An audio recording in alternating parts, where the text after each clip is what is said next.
Hello everyone, welcome back to some more of The Great Ace Attorney Chronicles. Last time, what did we do last time? If I remember correctly, we cross-examined Graydon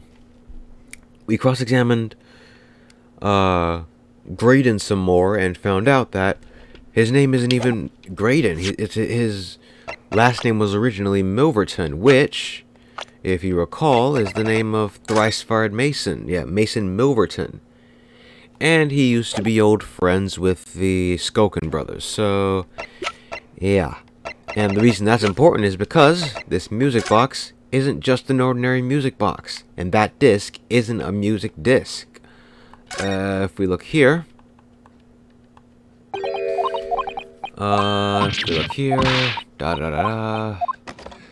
it opens the other way with a machine that runs on the same kind of machinery, I don't know, to the one before. So, if you had a second disc, they would play at two different times.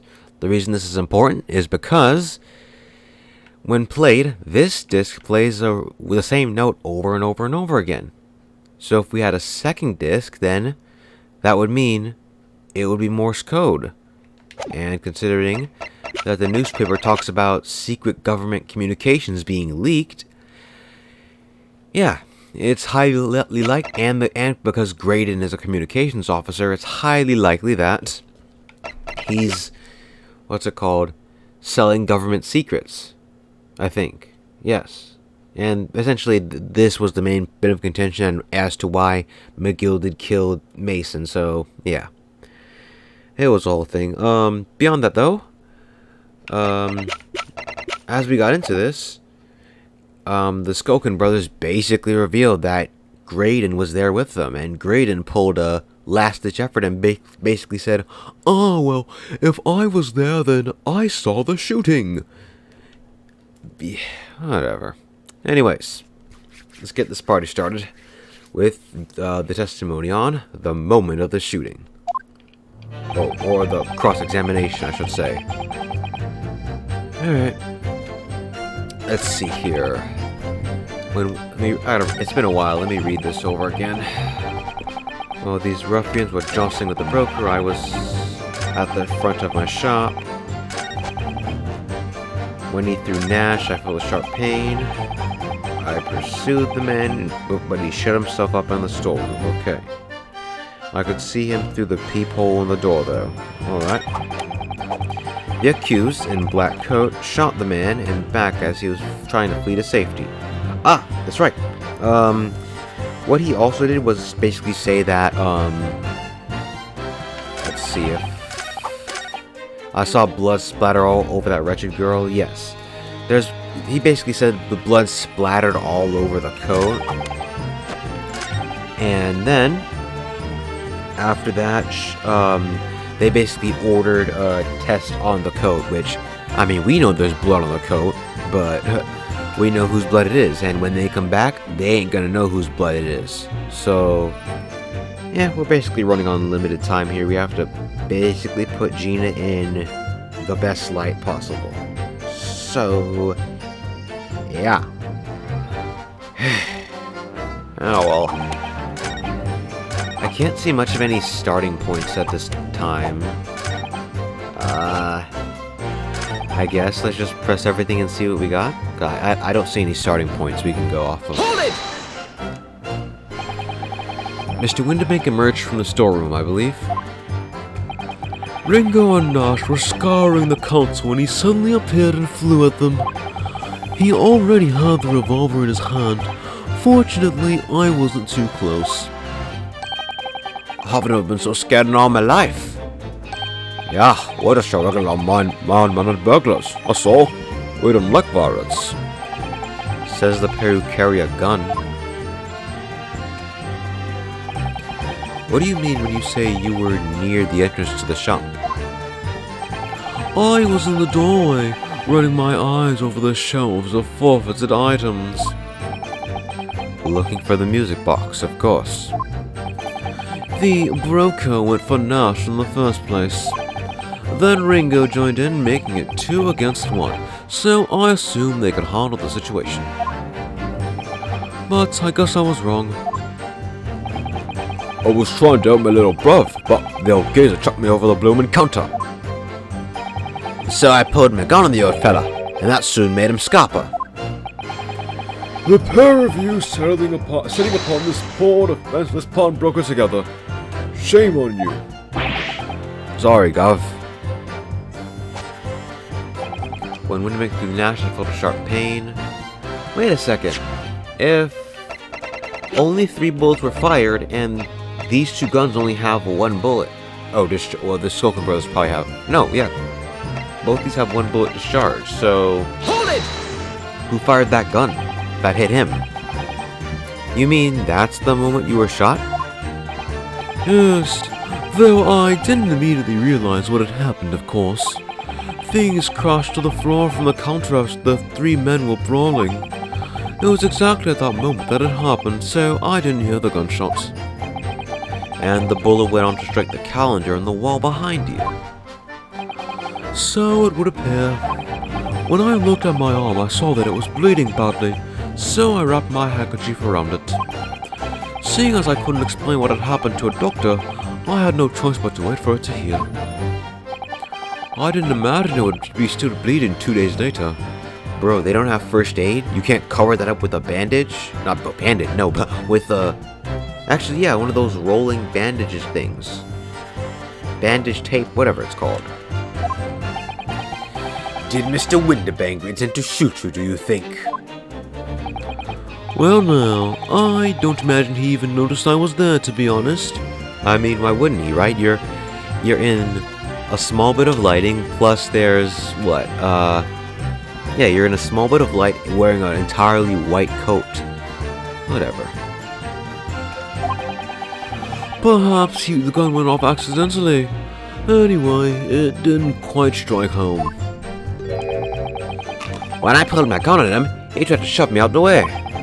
And then he scarpered through that door out back. At which point, what did you do? He pursued him, but he shut himself up. Hold it! I mean, okay, the peephole in the door? That's not even a peephole, that's a hatch. You mean you chased after him? I don't recall the reason why, but I ran after him to the back of the shop. And what about this peephole in the door you mentioned? Well, unsurprisingly, the storeroom door's a solid job, made of stout wood. Well, there's a small opening in about head height unless you see what's in there from outside. Actually, I should know that, shouldn't I? I looked through it myself that night. Wait a sec, why do they have people there?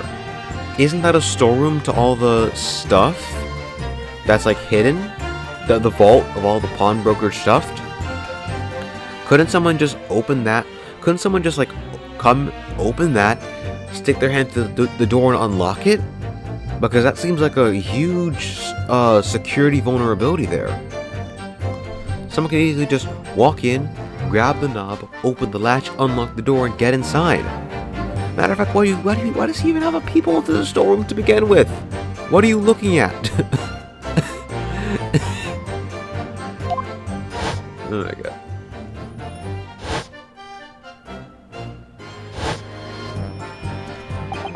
And what about you burgling brothers? Did you see what went on through this peephole as well? No, like Gov. Didn't see nothing on the saw, Gov. I doubt the two buffoons were even aware of the peephole's existence.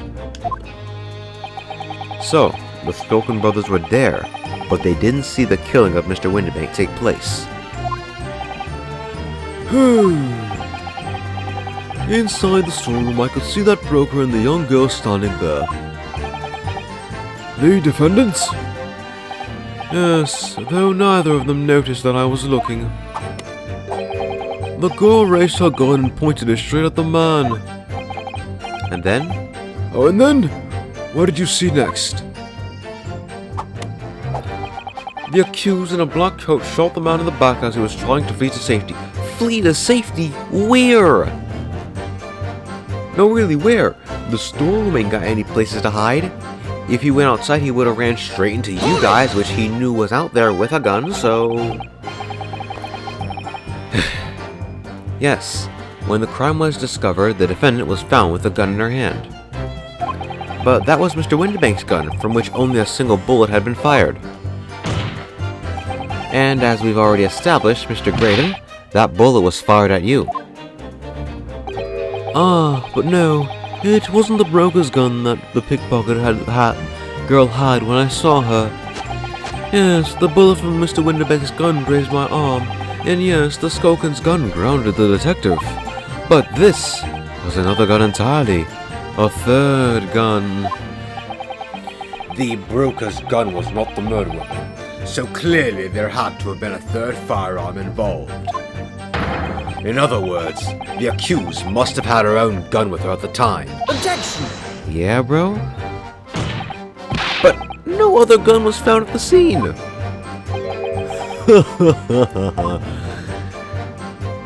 Calm yourself, counsel. Sorry?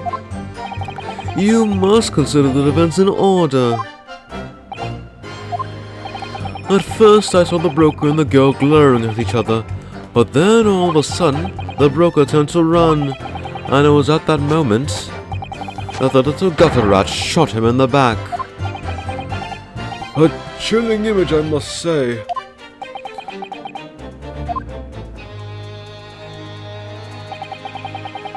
I saw the blood splatter all over that wretched girl. Hold it!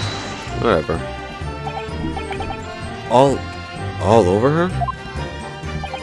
Yes, through the peephole I saw it clearly. Of course, the stains are invisible now, what with the coat being such a dark color. But I assure you, that garment is sullied with the victim's blood. Well, it is sullied with blood, alright, that's for sure. But it's not Mr. Windibank's blood, is it? No, that's right. It's Mr. Mason's Milberton's blood from when McGill had stabbed him 2 months ago. It's so annoying. If only they'd accept Hurley's chemical analysis, we could prove that. But they won't, so unfortunately we can't use it as evidence to support our case. Bother. Then she tossed the gun on the peephole, so I picked it up and made my escape. Why? Did I hear you correctly? She threw the gun out of the room? That's right. After the broker fell to the floor, she started walking over. Over where exactly? In the direction of the storeroom door, to where I was watching. Of course, I quickly retreated, and then the girl dropped the gun through the peephole onto the floor on my side of the door. But why on earth would she do such a thing? I couldn't tell you. Perhaps she was hoping to distance herself from the murder weapon. Without thinking, I went and picked it up. I suppose I was worried about just leaving it there, in case any more tragedies took place.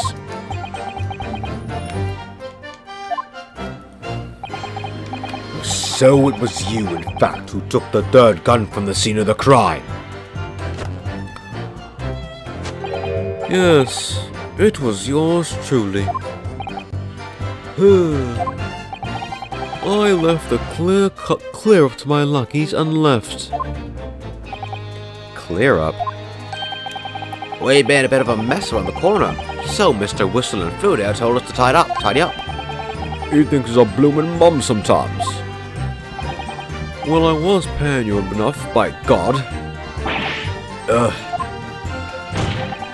Tell me, Mr. Graydon, when you left the pawnbrokery that night, was it by any chance with the second disc in your jacket pocket? You little You're like a bull at a gate, aren't you? What was this? Excuse me! Grayson, what are you doing?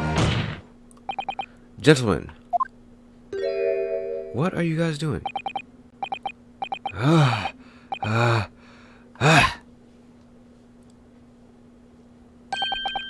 Something wrong, sunshine? That should be my line. Do you realize you were just violently shaking Mr. Skulkin? Blimey, this dude's a bit of an hooligan, ain't he? What was going on just now? You saw him? He grabbed me whistle. Why the blazes, he said, didn't you mention the third gun when you got down to the station? And why didn't you? 'Cause we didn't know nothing about it. Oh, that flaming peephole in the door. Oh, sorry about that. I can be prone to losing my rag sometimes. Not hurt, are you? Oh, blimey. See the way he's looking at me? I'm telling you, this dude gives me the willies. That was strange. The inspector doesn't normally get quite as worked up as that. He wouldn't normally grab someone. No, that wasn't like Grexy at all. He's normally all sweetness and light, no matter what I say to him. Yes, well, I think you might be a special case, Iris. Well, anyway, that was definitely out of character.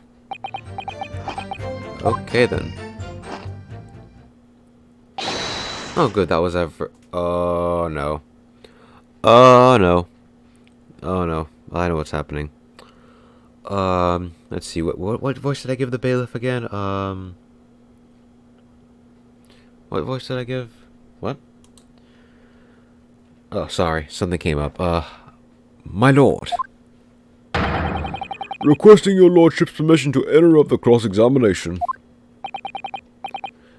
Explain yourself, officer. I have the results of the test I was ordered earlier, my lord.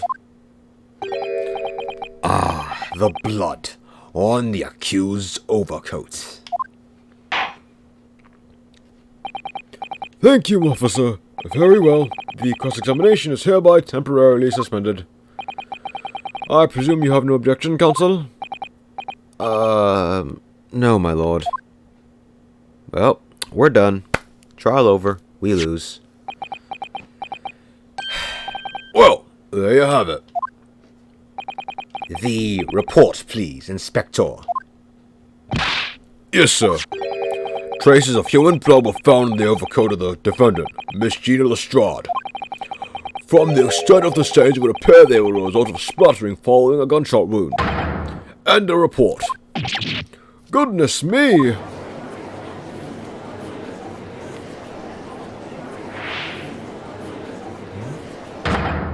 See? What did I tell you? Objection! No. The blood in that coat is not Mr. Windibank's. What on earth makes you say that, counsel? The coat originally belonged to Magnus McGilded. Just before his coat was deposited at Windibank's, McGilded had fatally stabbed Mr. Mason Milverton. So, the blood on that overcoat is the blood of the brickmaker from the omnibus case. Objection! Well, the dead cannot speak. Isn't that right, my Nipponese friend? Sorry? 2 months ago in this very courtroom, did you not argue fervently for McGilded's innocence? And yet, now that the man is dead, you brand him as a murderer? Your conduct shatters any respect you may have earned for yourself in this country. But that was... I call it a bloody disgrace. Treachery, that's what it is. How to determine whether or not the blood on that coat is 2 months old or not? Even a stereoscope could not help to answer that problem, pal-out. It can't be done. But... We used Mr. Sholmes' specially formulated chemicals. Mr. Sholmes is a detective, not a chemist. Would you put such faith in a chemical formula devised by me, for example, when I'm a communications officer? I held out Prosky to starving boy, and he ran away crying. Sherlock Holmes is barely more than a figment of the public's imagination. His name carries no weight in this courtroom. No weight at all. How could you say that? A victory is sweet indeed. And this proves that my testimony is the whole truth from start to finish. How do you arrive at such a conclusion, sir? As the witness has said, the accused's coat was spattered with the blood of the victim. The only way Mr. Graydon could have possibly known that fact is if he saw it happen. In other words, his testimony is solid, and the conclusion is singular. It was the accused who shot the victim in this case. That is the whole truth.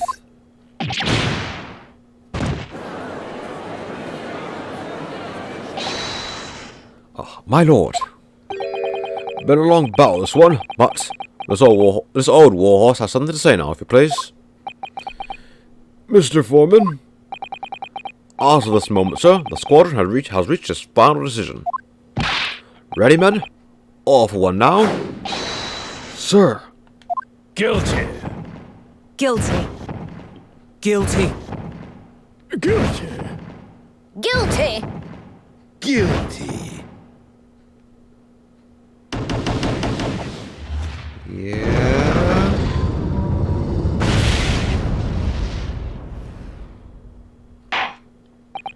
Well, it would appear the ladies and gentlemen of the jury have reached a unanimous verdict.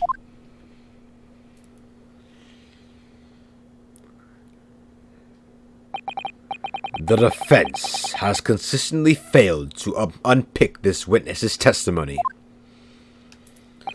Here's to any attempt you make at unpicking the juror's decision being equally successful.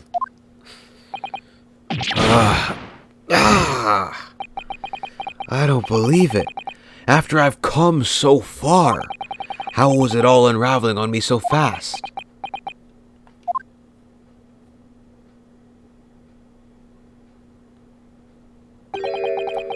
How very distressing to be held in such low esteem.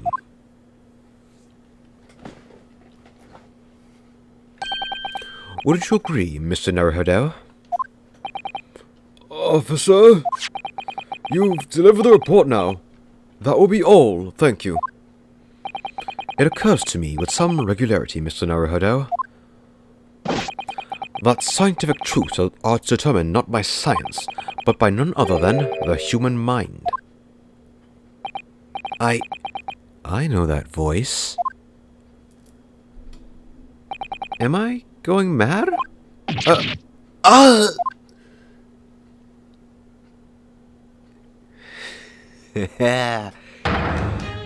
Sholmes? What is the meaning of this? Just randomly sneak into the courtroom? Yeah? Disguise yourself as a bailiff? Was he here this entire trial?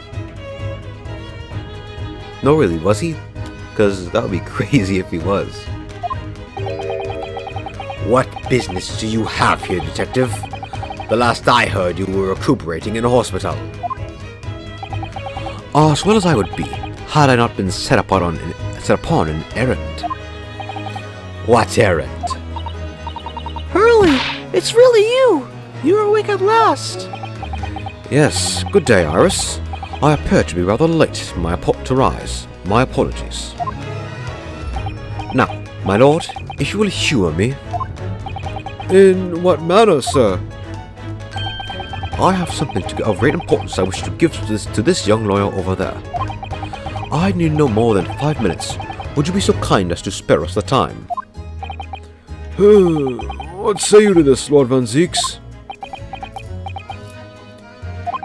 This trial has taken many hours of the court's time, having spent so long already.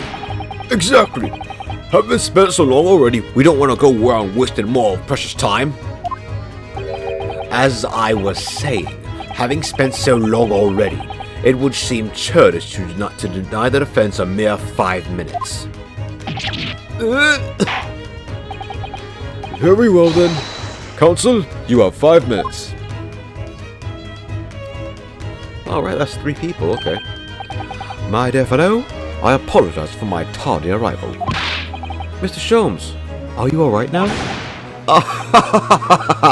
Alright, I'm all wrong. Sorry, I've only just managed to summon the strength to stand, man. I asked for the judge for 5 minutes. But I fear even that may prove to be too much for me. Pray, forgive me should I pass out. Let's make this discussion as short as possible. Surely, this place is full of idiots. None of them can see how wonderful your chemical blood analysis is. Ah, well, that concoction of mine was really just a bit of sport to assist me in my investigations. I never took the trouble to refine it for appraisal by the scientific community, an oversight on my part. Right. Modesty, surely not. But enough of that. I'm here to give you this, my dear fellow.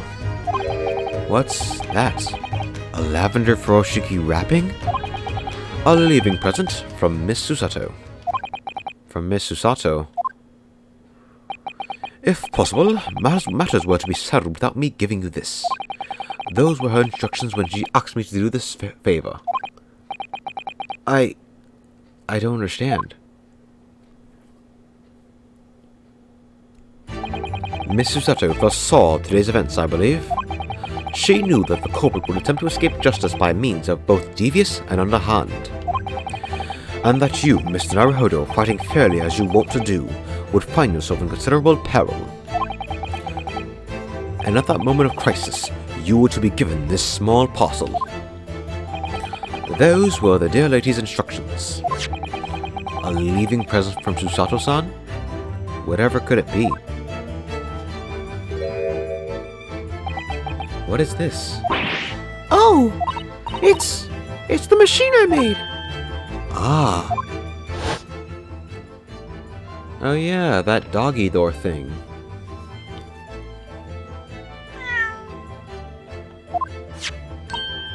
Look, I use this. It's my latest invention. What is that? I call it the Cat Flap-O-Mat. It can make a cat flap for a little furry friend like Wacky in seconds.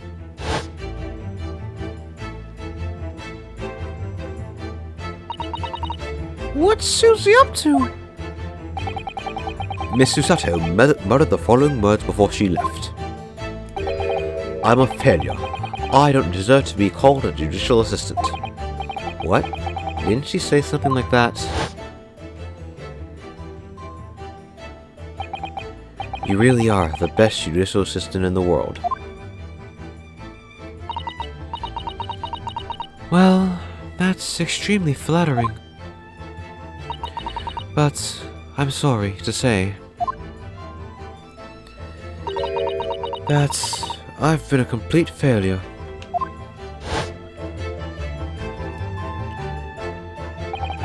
Whatever did she mean by that, Mr. Sholmes? That night, when you left Winterbanks in pursuit of the thieves, Miss Susato made use of this contraption for a certain purpose. That is your answer, my dear fellow. No, not at all cryptic then. So she used that at the crime scene after we left?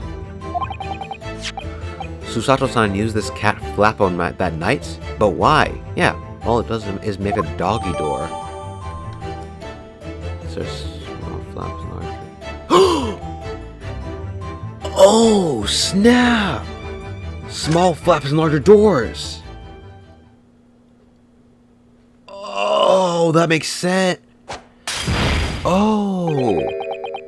Clever girl, okay. I see what she did. Alright. Your 5 minutes is over. We're out of time already? Has it been 5 minutes? That would be wild if it has.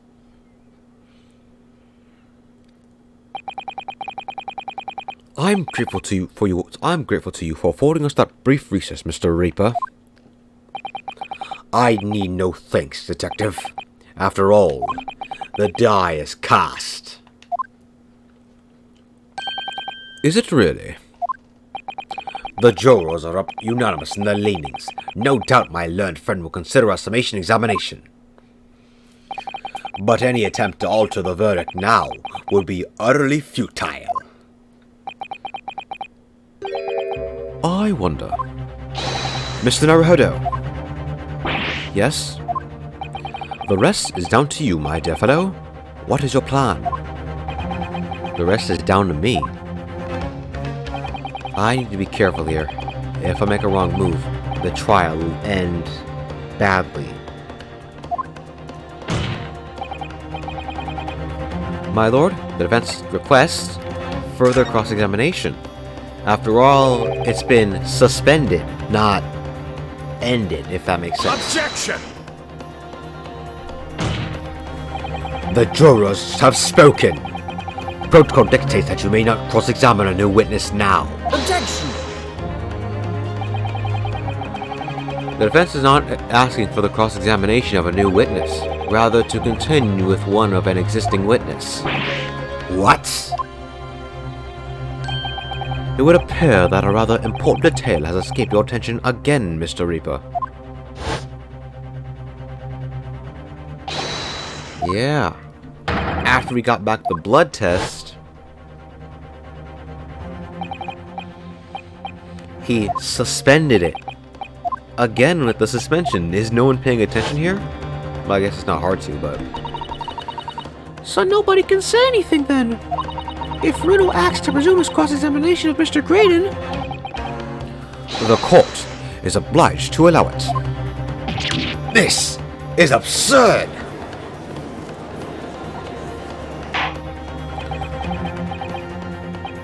I would remind those present that this is my courtroom. I concur that the defense is entirely within its right to request the continuation of the cross-examination. However, I will not permit any unremitting protraction of these proceedings. Therefore, I have decided to afford the defense one final opportunity in concluding the cross-examination. Counsel, you must choose between but one statement from the witness's testimony, and but one piece of evidence to present in support of your argument against it. A single chance to present evidence? Yeah? If, following that, the situation remains unchanged, I shall move to my adjudication. Is that clear, counsels? You will not press the witnesses any further. My lord. Yes, my lord. A single statement and a single piece of evidence. Most generous. Well then, Mr. Naruhodo, it's high time I fell in dead faint.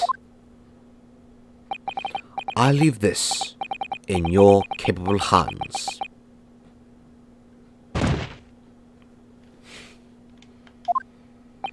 Mr. Sholmes! Yeah, he was really in pain from that bullet. Wow.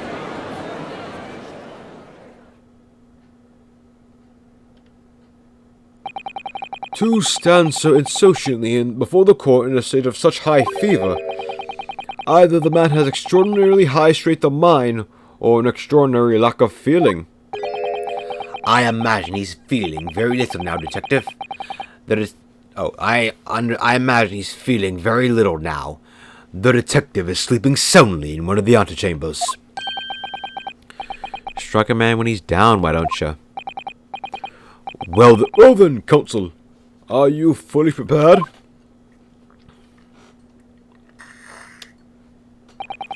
Yes. The one statement, one piece of evidence. And we already know what the evidence is, obviously. It's the flap-o-mat. But this... Well, I think if I can find the right statement, then I can kind of explain it a bit better. Very well, then. Under the terms I've outlined, you may resume the cross-examination. Alright, let's resume.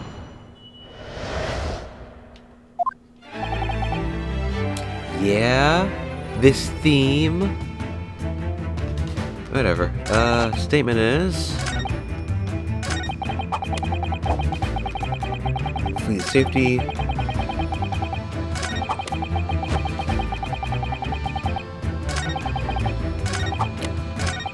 Well, okay, so I guess the statement we need is this last one. And what we need a piece of evidence to present is the cat flap-o-mat. Because, if you recall... where is it? There was a part I have to click on it. This.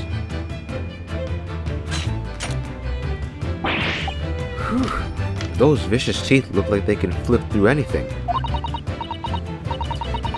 They're good, aren't they?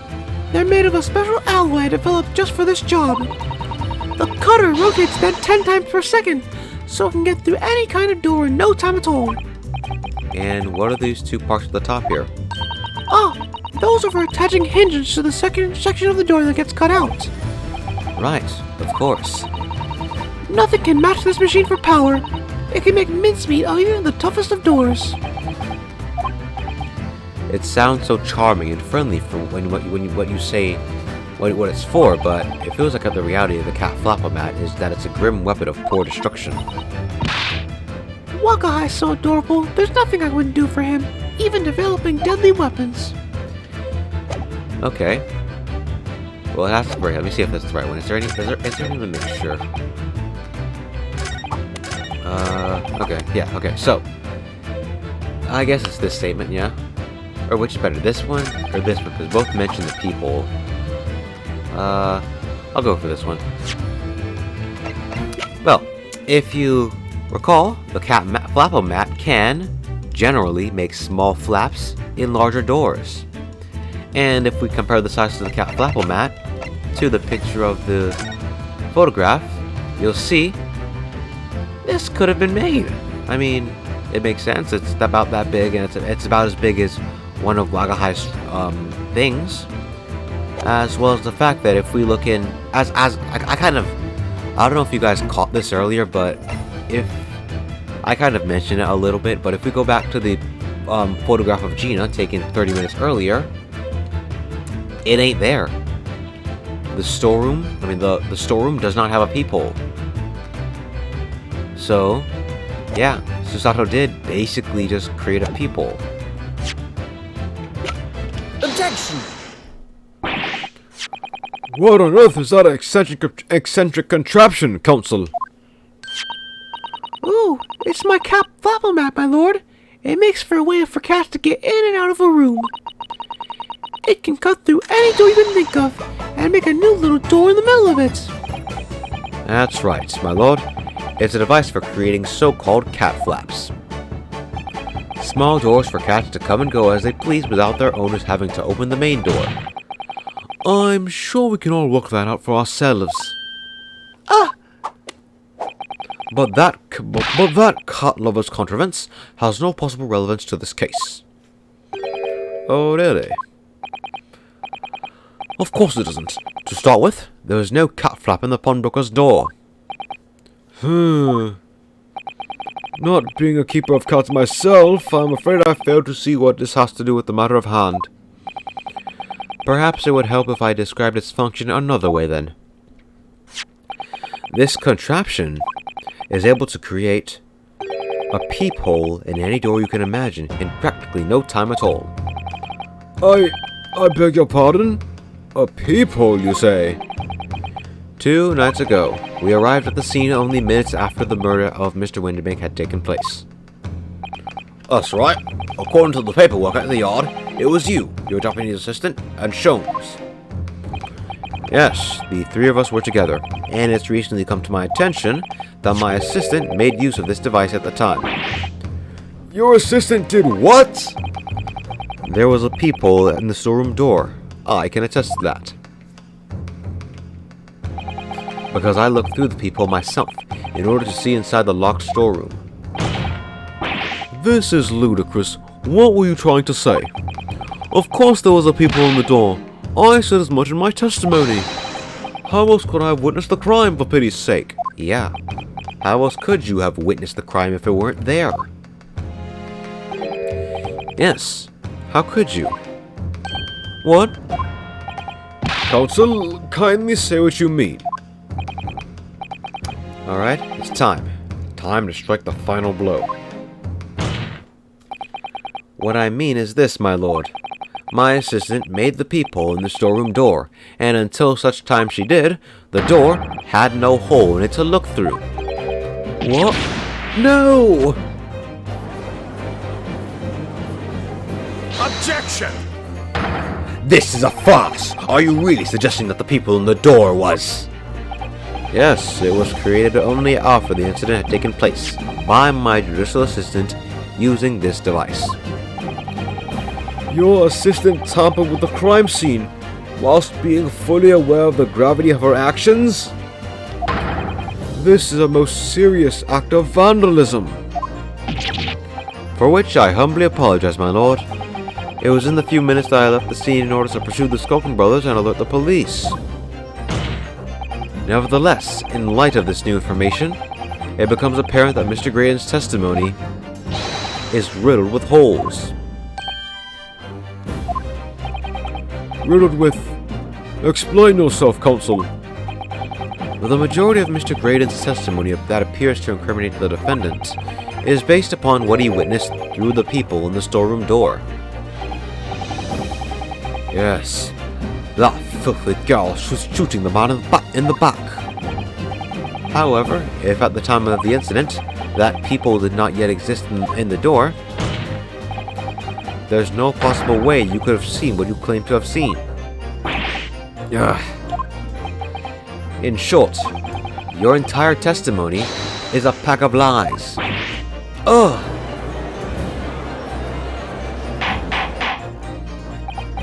Order! Order! Is there any credence in this revelation? Objection! None whatsoever, as my learned friend must surely realize. Exactly. This is some cheap trick designed to discredit me. I'm afraid not, sir. Of course it is. Do you seriously expect people to believe that plaything can cut through a solid wooden door? Oh yes, I designed it to be very powerful. It can cut through even the toughest of doors. That's absurd. I don't believe it for a second. Ha! I had a feeling you'd say that. What? Waggy, cooey, time for dinner. Yet you made a door in the court, whatever.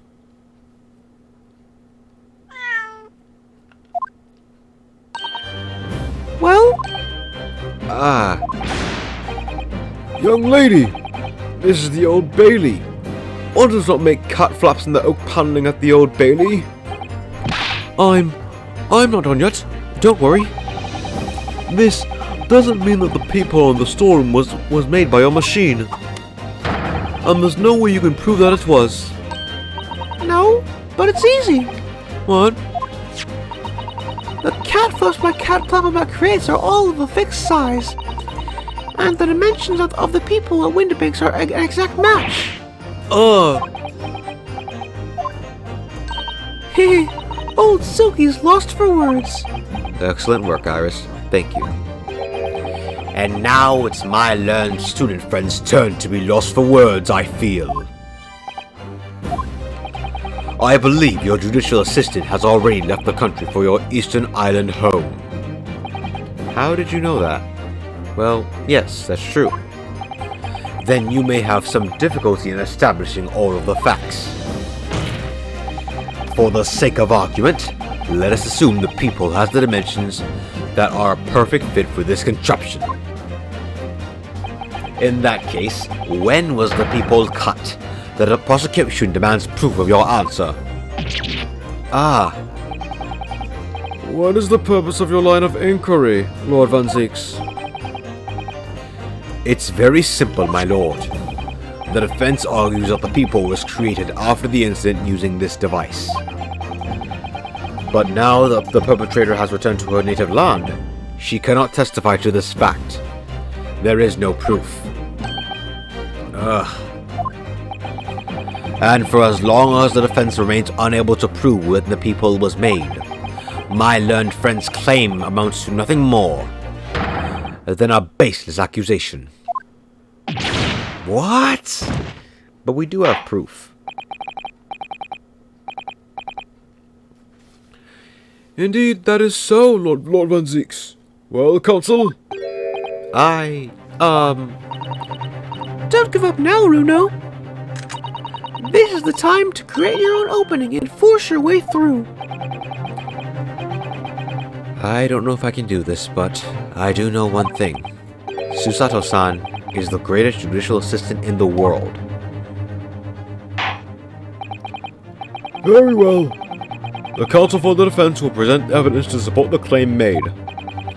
Proof that the people in the door of Winterbank's storeroom was created after the event and not before. This one, I think. Yeah, that's the one we picked. What are you? A print from that detective's infernal cameras? Again? My judicial assistant, Miss Susato Mikotoba, is an extremely intelligent and capable woman, which is why I have never had any cause to doubt that she would have considered this scenario and made sure I had the necessary proof. And the necessary proof is this photographic print, counsel? This print shows a scene in the shop moments after the defendant entered the premises. Agreed. And it also shows the accused mercilessly wielded a gun in the direction of the defenseless broker. But more to the point, it pictures the storeroom door in the background. Let me see that print again. I don't believe it! This really is quite remarkable. The door to the storeroom is completely devoid of any people of any description. Mr. Graydon? You couldn't possibly have witnessed the crime as you claim to have done, because at the time it happened, there was no people in the door. In other words, your testimony is a catalog of lies.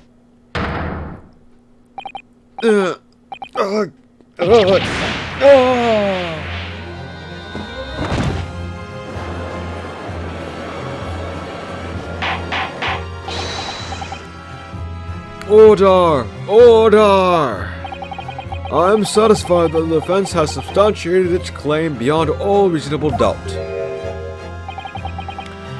This witness's testimony was entirely fallacious.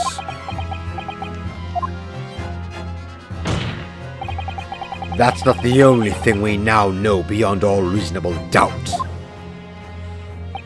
My learned friend's assistant's guilt can no longer be denied. The woman tampered with the crime scene. But, more importantly... Good lord, there's more, Lord Manzeeks? The defense may have established a reprehensible instance of perjury. But that is no proof this man is the victim's killer. Yes, that's right. What? I was there at the scene, it's true. And I was shot in the arm, it's true. But that's all. Yes, in fact, if you look at the circumstances, I am the victim here. Oh, please. No! I don't believe this. But they're right. As it stands now, I don't have any definitive proof that he is the culprit. Still, he can't worm his way out of it now. Iris? You know what they say. There's no point in locking the cat's door after the cat is bolted. Isn't that right, Runo? As Hurley always says, one lie begets another. No, wait, that might have been a line I wrote for him in one of my stories. Well, no matter who said it first, you're right. Mr. Graydon, not only did you give false testimony to the court, but the lies you told make no sense. Make no sense? What do you mean by such a remark? What you said in your testimony reveals that you know something you shouldn't have known. In other words, there is a fundamental inconsistency in your statements. What? Objection! This is provocative talk, counsel. Won't you enlighten the court Explain this alleged inconsistency. Iwas was right. One lie begets another. The inconsistency is revealed by the lies in the witnesses' statements. They show that Mr. Graydon had knowledge of something he shouldn't have known anything about. Namely... I guess what?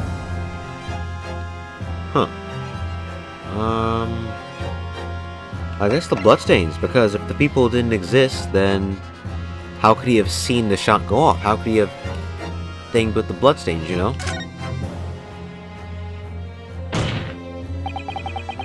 The bloodstains that were present on Miss Lestrade's coat. That's right. The victim's blood splattered all over her when she shot him. But how exactly could you have known that? Obviously, because I saw her do it through the people in... The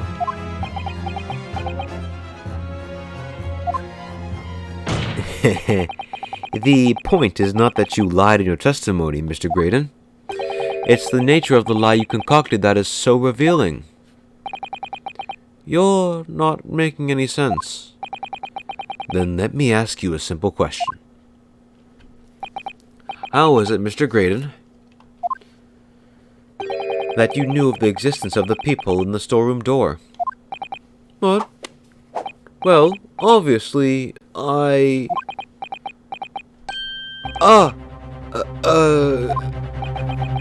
Has the cat got a tongue, witness? The people in the door was made after the incident occurred. And once I returned to the shop having failed to catch the two burglars, Scotland Yard's investigators arrived immediately. Since that time, the police have been at Windibanks constantly, carrying out their investigation. Isn't that right, Inspector Gregson? Yes, of course. The place is chock full of pawned articles and my lads had to thoroughly examine them all. So, I gave the order to have officers working around the clock in shifts so we can get through it all. And consequently, there's no way that you, Mr. Graydon, could have gained access to the shop. Therefore, you should have known nothing about the people in the storeroom door. So the fact that its existence forms the basis of your testimony is completely inexplicable. Objection! And yet, the fact remains that Mr. Graydon did maintain that he witnessed the crime take place through the people in the door. How on earth is that possible? Could I have a word, please, Lord Van Zeeks? Speak, Inspector. It's just, I really ought to be getting back to the station now to put in my report. There's really nothing more that I can add to this testimony, so, if it's all the same to you, permission denied. Oh? It's not all the same to me, Inspector. Not at all. You will remain exactly where you are until this trial concludes.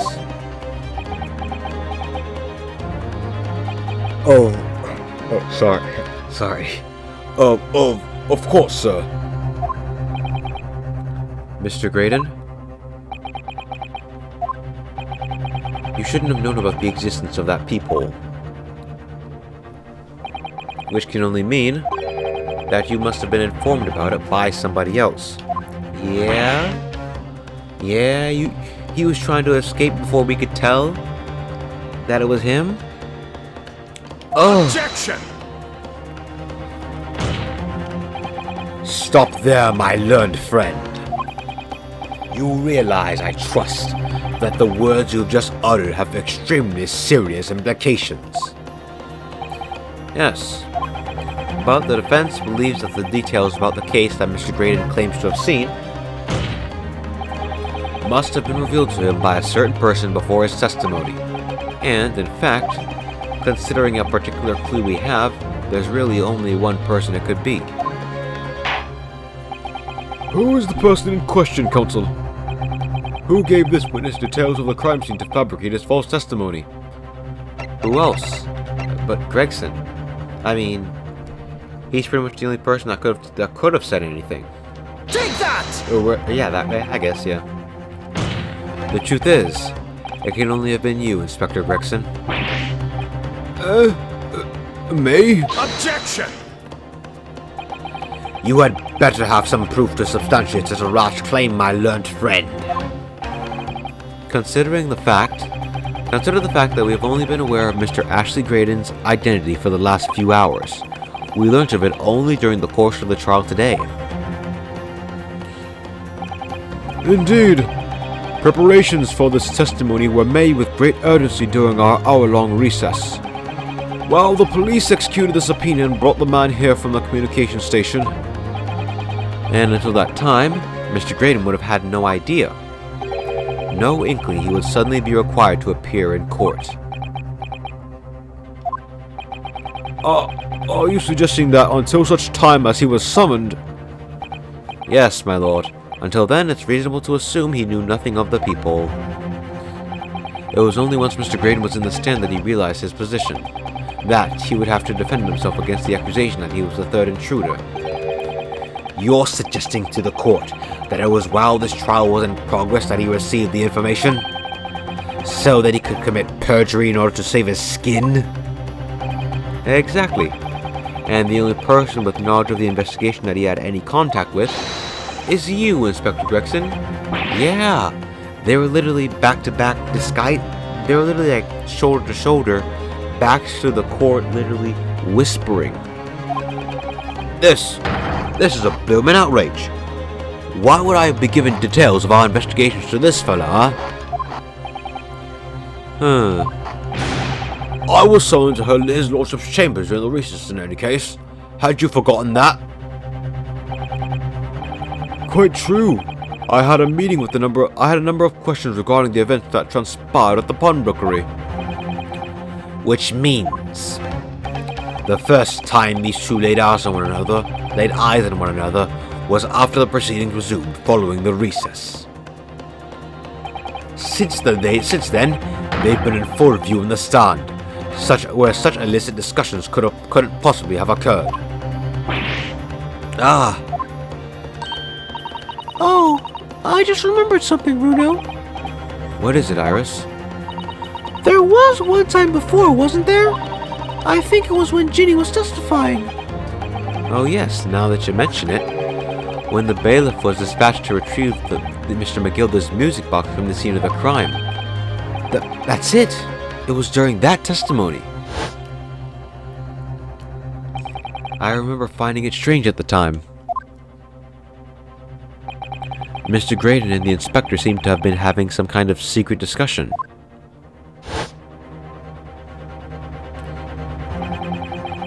It would have been possible for you to give Mr. Graydon the information he needed then.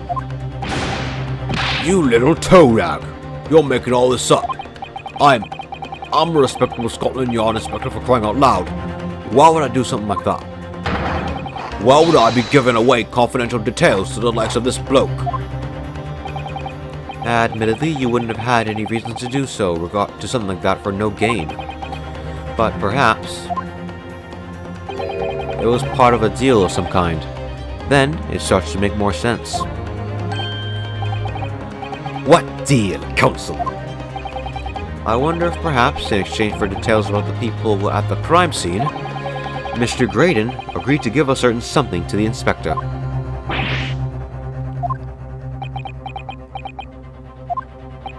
I'm sure I need not remind the inspector that, if found true, striking a deal of any kind with a witness, it would be considered a gross act of malfeasance. Well, I... Objection! It's becoming clear that jumping in with accusations is this Nipponese student's specialty. I didn't do that. But with stakes so high, the prosecution is not prepared to listen to baseless charges. It is incumbent on the defense now to present evidence in support of this diabolical claim. And I think that's good enough. We're already an hour in. So, yeah. I think that's enough to kind of end this here. Next time, we are going to essentially prove what happened. So, yeah. Don't worry. there ain't that much left in this trial. Okay, yeah, so I suspect maybe 1 or 2 more episodes, because it's literally just this and a few more stuff, so yeah. Alright though, anyways, thank you guys for watching, if you guys made it to the end of this video, and yeah, I will see you all next time.